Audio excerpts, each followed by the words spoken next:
Yeah, the thing is that in respect of Europe, basically it's the EC law which prevails over there. The common thing is that this concept of corporate leniency, which is so successful, which is basically called amnesty program in the United States, it's also there in European Union. And here is this example of 2007 case. Here the European Commission imposed fines on Heineken, Grolsch and Bavaria. Now, all of them basically were involved in a price fixing cartel related to the beer industry in Netherlands. By Netherlands, I mean obviously Holland.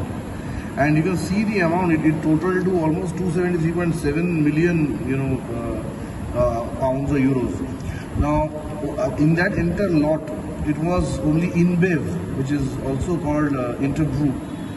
They escaped without paying any respective penalty for the fact that they actually provided decisive information about the cartel, which operated between 96 and 99, and also others in the European Union market.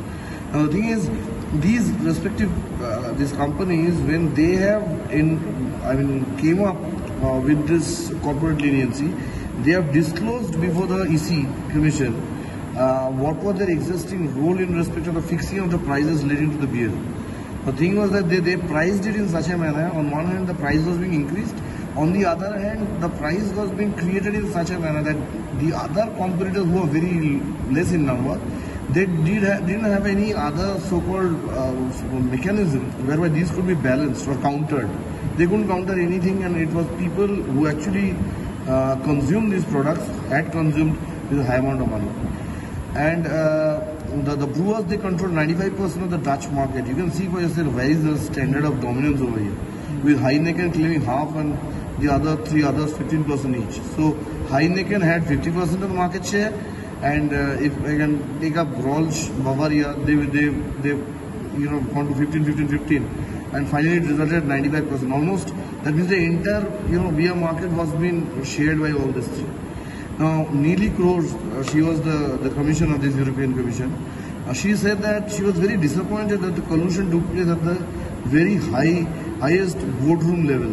It has been generally mentioned that whenever this collusion takes place, this conspiracy takes place, it never actually takes place in a so-called manner whereby evidence is left out.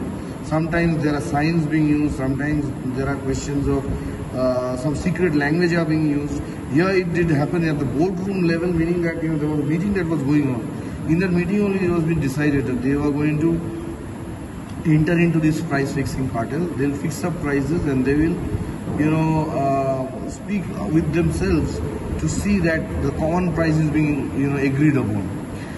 So Neelie Kroes obviously said that she was very disappointed the collusion took place at this particular level. She added that Heineken, Grolsch, Bavaria and InBev, they try to cover their tracks by using code names.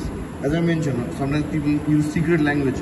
They use code names and abbreviations for secret meetings to cover up the market for beer that are sold to supermarkets, to hotel restaurants and to cafes. Price fixing extended to cheaper own brand labels and rebates for bars.